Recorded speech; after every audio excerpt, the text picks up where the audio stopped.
I firmly believe that everybody on this planet has a gift. It's your job to figure out what that gift is. Then it becomes your job to decide whether you're going to act on that or not. Everyone sees the work that you put in, but it's what you don't see is going to determine how far you're going to get. Action is what builds confidence. It doesn't start with belief. The real way for most of us is not to wait to believe, but to push ourselves to act, and through the action you will build the belief. All the time people say, oh, look in the mirror and you'll see why you're not succeeding.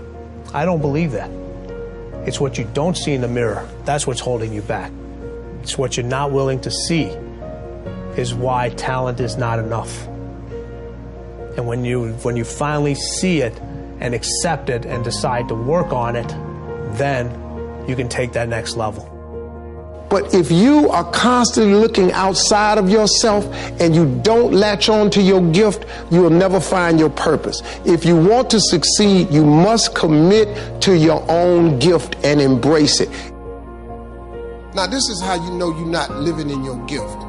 If when the alarm clock goes off in the morning and you ain't happy about it, you ain't doing what you want to do. See, you fighting upstream. You're going against what God created you for. If your job makes you sick to go to, if you're unhappy with waking up to go to where you got to go, it's because you ain't living in your gift.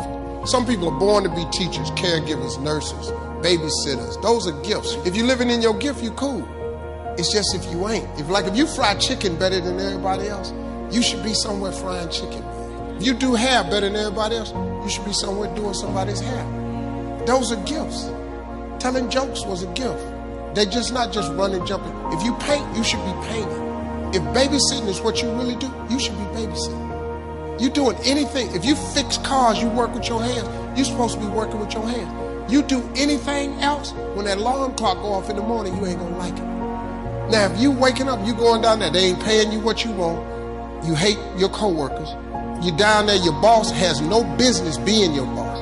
I just never thought that anybody should be in charge of me. I always saw myself free. I just want to come to work. This is all I want to do. Bishop Jake said this, that I would hate to die and never do the thing I was born to do.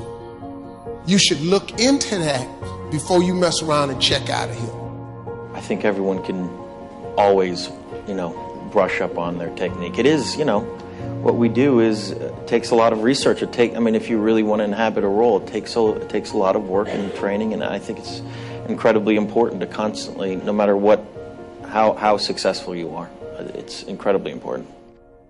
I always believe that natural talent can take you so far, but I think you need to have the work ethic and the drive to achieve your potential. I'd say, my natural talent, probably brought me 50% of the way.